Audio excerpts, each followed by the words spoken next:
വിശുദ്ധ ലൂക്കോസ് എഴുതിയ സുവിശേഷത്തിലേക്ക് വരുമ്പോൾ അവിടെ 11-ാമത്തെ അധ്യായം 13-ാമത്തെ വാക്യത്തിൽ നമുക്ക് ഇപ്രകാരം വായിക്കുവാനായിട്ട് കഴിയും.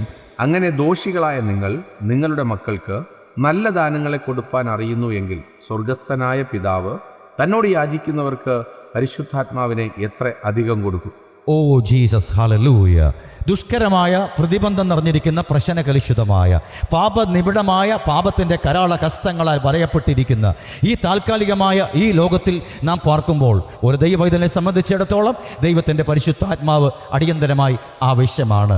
ആത്മാവിനെ കൂടാതെ നമുക്ക് മുമ്പോട്ട് ജയകരമായ ഒരു ജീവിതം നയിപ്പാൻ കഴിയുകയില്ല. പല പ്രതിബന്ധങ്ങൾ നമ്മുടെ മുമ്പിൽ വരുമ്പോൾ നമ്മുടെ ഉള്ളിൻ്റെ ഉള്ളിൽ മറഞ്ഞു കിടക്കുന്ന ജഡത്തിൻ്റെ വ്യവസ്ഥ സംബന്ധിച്ച് മറഞ്ഞു കിടക്കുന്ന ആദാമ്യമായ ചിന്തകളാൽ, ആദാമ്യമായ കാഴ്ചപ്പാടുകളാൽ, ആദാമ്യമായ അറിവുകളാൽ ഒരുപക്ഷെ താൽക്കാലികമായ ഒരു സാന്ത്വനവും താൽക്കാലികമായ ഒരു ക്രമീകരണം ഉണ്ടാകുമെന്ന് തോന്നിയാലും പിന്നത്തേതിൽ അത് നിമിത്തം നാം ധാരാളം കയ്പുകാട് കുടിക്കേണ്ടതായിട്ട് വരും. അതുകൊണ്ട് പിന്നത്തേതിൽ നാം കയ്പിൽ അവപ്പെട്ടു പോകുവാൻ ഇടവരാതെയും നമ്മുടെ ഹൃദയം കഠിനപ്പെട്ടു പോകാതെയും വിശ്വാസം ക്ഷണികമായി പോകുവാനും ഇടവരാതിരിക്കേണ്ടതിന് നാം എന്ത് ചെയ്യണം? നിത്യാത്മാവായ ദൈവത്തിൻ്റെ പരിശുദ്ധാത്മാവിനെ നാം ദൈവത്തോട് അപേക്ഷിക്കേണ്ടതായിട്ടുണ്ട്. നമ്മൾ വായിക്കുവാനിടയായി തന്നോട് യാചിക്കുന്നവർക്ക് പരിശുദ്ധ ആത്മാവിനെ എത്രയധികം കൊടുക്കും. നമ്മൾ എന്താണ് യാചിക്കുന്നത്?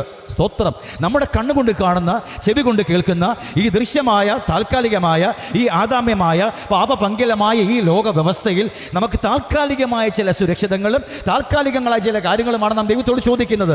പക്ഷേ നാം ദൈവത്തോട് ചോദിച്ചു വാങ്ങുന്ന ആ കാര്യങ്ങൾ മരണത്തിന് ശേഷം കടക്കുമോ എന്നുള്ളതാണ് പ്രാധാന്യം. തീ ശോധന കഴിയുമ്പോൾ വെണ്ണീറാകാത്തത് എന്ത് നമുക്ക് ദൈവത്തോട് ചോദിക്കാം. യേശുക്രിസ്തു മുഖാന്തരം പിതാവായ ദൈവത്തിന് മഹത്വം ഉണ്ടാകുവാനിടയുള്ള ഏത് കാര്യം നമുക്ക് ദൈവത്തോട് ചോദിക്കാം. നാം യാചിക്കേണ്ടത്, നാം അപേക്ഷിക്കേണ്ടത്, നാം കരയേണ്ടത് തൻ്റെ ആത്മാവിനെ തന്നെ ആയിരിക്കണം. ആത്മാവിനെ നിരന്തരം ചോദിച്ച് വാങ്ങി ആ ഉള്ളിൻ്റെ ഉള്ളിൽ നിലനിർത്തണം. എന്തിന്? ആ ദൈവത്തിൻ്റെ മനോഹരത്വം കാണുവാൻ. ദൈവത്തിൻ്റെ പരിശുദ്ധാത്മാവ് നമ്മുടെ മേൽ വെളിപ്പെടുമ്പോൾ ഉന്നതനായ ദൈവം, നിത്യനായ ദൈവം, സ്വർഗീയ പിതാവ് തൻ്റെ ദിവ്യാത്മാവിനാൽ നമ്മുടെ അന്തരംഗത്തിലേക്ക് ഇറങ്ങി വന്ന് സിംഹാസനസ്ഥനായി ഇരുന്നു കൊണ്ട് അവൻ്റെ മനോഹരത്വം നമ്മുടെ കണ്ണുകളിൽ ദർശിപ്പിച്ചുകൊണ്ട് സ്വർഗീയനെ പോലെ സ്വർഗീയന്മാരായി ഈ പാപമംഗലമായി ഭൂമിയിൽ ജയകരമായ ഒരു ജീവിതം കർത്താവ് നമുക്ക് വേണ്ടി ഒരുക്കി നൽകിയിരിക്കുന്നു. അതെത്ര ഉന്നതമാണ്, അതെത്ര സ്വർഗീയമാണ്.